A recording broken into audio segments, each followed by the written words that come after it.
दोस्तों धुरंधर मूवी के रहमान डकैत कितने बड़े विलन या फिर वहाँ के लोगों के हीरो।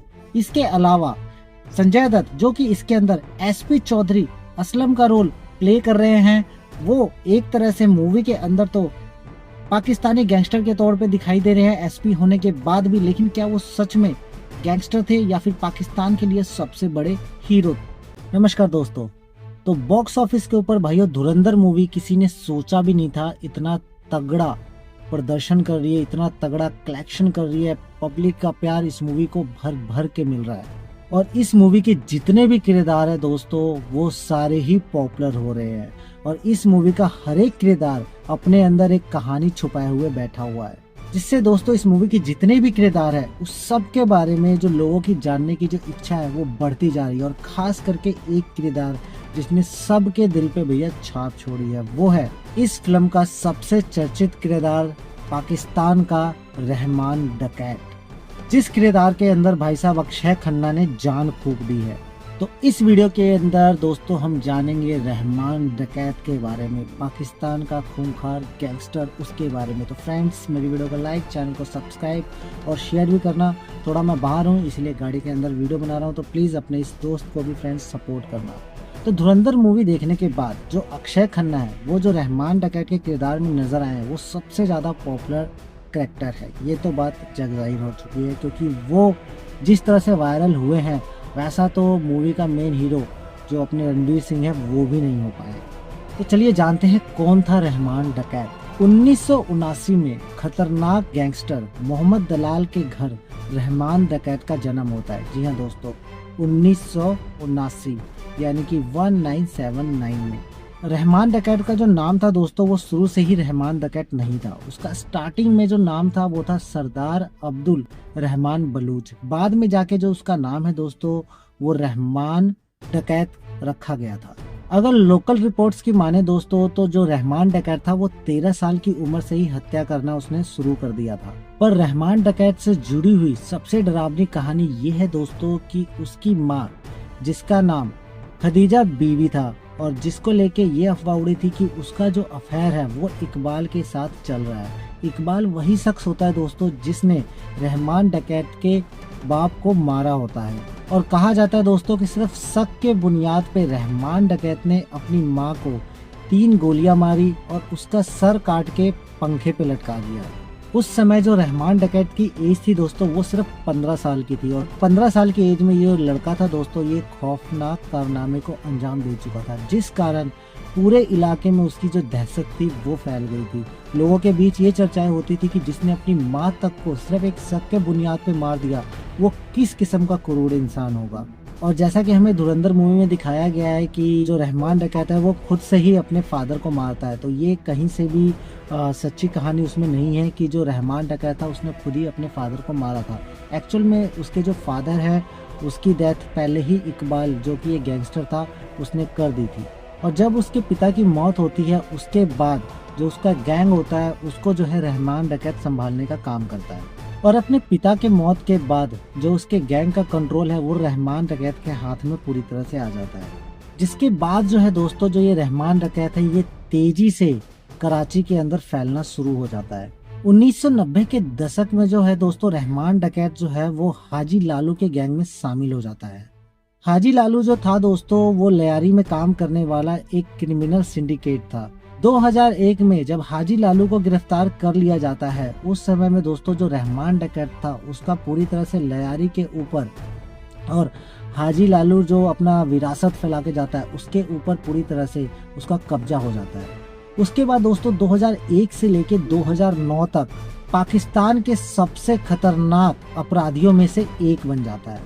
कहा जाता है दोस्तों कि जो रहमान डकैत था वो अपने चचेरे भाई और दूसरे नंबर के कमांडो उजैर बलूच, इसके अलावा बाबा लाडला के साथ मिलकर उसने लियारी के ऊपर काफ़ी लंबे समय तक राज किया था।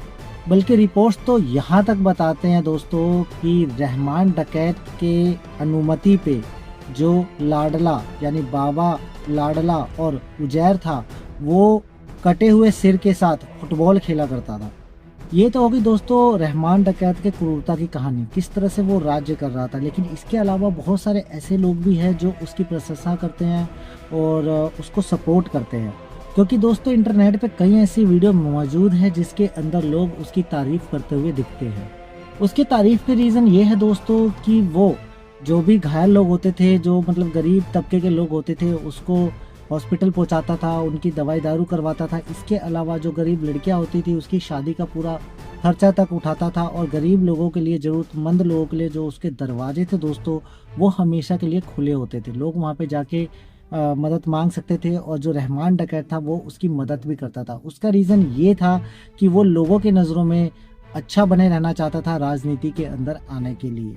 इसके अलावा उसको दोस्तों पब्लिक का सपोर्ट भी मिलता था जिससे उसका बचाव हो सके। सुनने को तो दोस्तों यहाँ तक मिलता है कि जब रहमान डकैत का राज हुआ था तो उसके जो राज्य थे उसमें चोरी और जो ड्रग्स के काम थे वो पूरी तरह से बंद थे। अगर किसी के घर में कोई लड़का चोरी करता था तो उसको पहले एक बार चिताया जाता था, फिर दूसरी बार चिताया जाता था, और फिर भी अगर वो ना माने तो फिर उसकी लाश जो थी वो उसके घर तक जाती थी। कुल मिला के अपने इलाके में जो रहमान डकैत था वो अपनी सरकार चलाता था। लेकिन दोस्तों जिस तरह से रहमान डकैत अपना वर्चस्व बढ़ा रहा था उसी तरह से उसके दुश्मन भी अपना वर्चस्व बढ़ा रहे थे। उसके जो दुश्मन थे वो थे हाजी लालू का बेटा सरहद पप्पू, जो जोरों शोरों से रहमान डकैत को मारने की तैयारी में लगा हुआ था। इस जंग में दोस्तों जो पहला शुरुआत करता है वो पप्पू करता है, जब रहमान डकैत के पिता का जो कब्र होता है वो उसको तोड़फोड़ कर देता है। और ये एक तरह से सीधे तौर पे मैसेज दिया जाता है रहमान डकैत को सचेत रहने के लिए। लेकिन दोस्तों पप्पू जो है यहीं पे रुकने वालों में से नहीं था। इसके बाद वो उसके चाचा को भी पकड़ता है जिसे वो गोलियों से भून देता है। जिसके बाद दोस्तों जो रहमान डकैत था वो बदला लेने की आग में जलने लग जाता है। लेकिन यहाँ पे कहानी सिर्फ उसकी दुश्मनी पप्पू के साथ तक ही नहीं ठहरती है। इसके अलावा एक नए किरदार की कहानी के अंदर एंट्री होती है जिसका नाम होता है एसपी चौधरी। धुरंधर मूवी के अंदर एसपी चौधरी का जो रोल है दोस्तों वो संजय दत्त ने निभाया है। मुझे उनका रोल है ना बहुत फीका लगा, क्योंकि रियल लाइफ जो उनकी थी वो एक हीरो से कम नहीं थी। पाकिस्तान के अंदर जिस तरह से वो पाकिस्तान के अंदर थे, जिस तरह से वो एनकाउंटर स्पेशलिस्ट माने जाते थे, वो एक तरह से पाकिस्तान के हीरो थे भाई।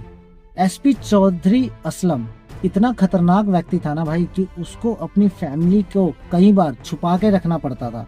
मतलब इस लेवल का वो खतरनाक बंदा था। और मूवी में आपने नोटिस किया होगा कि संजय दत्त को उतना खतरनाक दिखाया नहीं जिस लेवल के वो थे, क्योंकि भाई उसके ना जान के ऊपर हर समय खतरा होता था। कहीं से भी कोई भी गैंगस्टर की गोली उसे लग सकती थी। उसके बाद भी वो बंदा इन लोगों के खात्मा करने में लगा हुआ था। एसपी चौधरी असलम को दोस्तों वहाँ की सरकार ने ये जिम्मेदारी सौंपी कि उसे लयारी से जो गैंगस्टर है उसका खात्मा करना है। लेकिन एसपी चौधरी असलम इस बात को जानता था कि ये जो काम है कतई आसान तो नहीं है। लेकिन भाई वो एसपी जो एनकाउंटर के लिए स्पेशलिस्ट था तो वो इस बात को ठान चुका था कि वो ये काम तो करके ही छोड़ेगा। पाकिस्तान लयारी से जितने भी गैंगस्टर है उसका खात्मा तो करके ही छोड़ेगा। एसपी चौधरी असलम ऐसा करने में कामयाब भी होते हैं जब वो 2006 में रहमान डकैत को गिरफ्तार कर लेते हैं। लेकिन रहमान डकैत वहाँ पे उनके पुलिसकर्मियों के साथ मिलके, सुनने में आता है कि 5 करोड़ के आसपास की रकम दे के वहाँ से वो भागने में फरार हो जाता है। उसके बाद जो एसपी चौधरी असलम है वो डिसाइड कर लेता है कि भाई अब उसको गिरफ्तार तो नहीं करेंगे, अब उसको सीधा हम ठोकेंगे, यानी सीधा उसका एनकाउंटर किया जाएगा। फिर दोस्तों कुछ सालों बाद एसपी चौधरी असलम अगस्त 2009 में एक ऑपरेशन शुरू करते हैं और 5 घंटे बाद ये न्यूज आती है कि जो रहमान डकैत है वो एनकाउंटर में मारा जाता है। तो इस तरह से दोस्तों जो रहमान डकैत है उसका जो खात्मा होता है वो एसपी चौधरी असलम के जरिए होता है। मूवी में थोड़ा सा मिर्च मसाला लगा के दिखाया गया है कि जो रणवीर सिंह है वो मदद करते हैं, उसके बाद में उसका खात्मा होता है। ऐसा कुछ भी नहीं है। आप जानते हो इंडियन मूवी है तो थोड़ा सा चीज़ों को अलग तौर पे दिखाना होता है, पर रियल यही है कि जो एसपी चौधरी असलम था उसने रहमान डकैत का खात्मा किया था 2009 अगस्त में। 5 से 6 घंटे वो ऑपरेशन जो है वो चला था और उसके अंदर रहमान डकैत जो है वो मारा गया था। रहमान डकैत दोस्तों सिर्फ पाकिस्तान की लयारी तक ही सीमित नहीं था, बल्कि वो पाकिस्तान के पॉलिटिक्स के लिए भी एक अहम किरदार था। यहाँ तक कि दोस्तों 2007 में जब एयरपोर्ट पे बम ब्लास्ट हुआ था उस समय रहमान डकैत ने बेनजीर भुट्टो को सुरक्षित उनके स्थान तक पहुँचाया था। जिसमें दोस्तों बेनज़ीर भुट्टो को जो गाड़ी है वो खुद रहमान डकैत ड्राइव कर रहा था। उस रहमान डकैत का जो अंत है दोस्तों वो एक एनकाउंटर में होता है चौधरी असलम यानी एसपी चौधरी असलम, जो कि मूवी के अंदर संजय दत्त उसका किरदार प्ले कर रहे हैं उसके हाथों। तो आई होप दोस्तों आपको ये मेरी वीडियो पसंद आई होगी। हो सके तो मेरी वीडियो को लाइक और चैनल को सब्सक्राइब कर लेना और शेयर भी करना। मिलता हूँ आपसे मैं अगली वीडियो।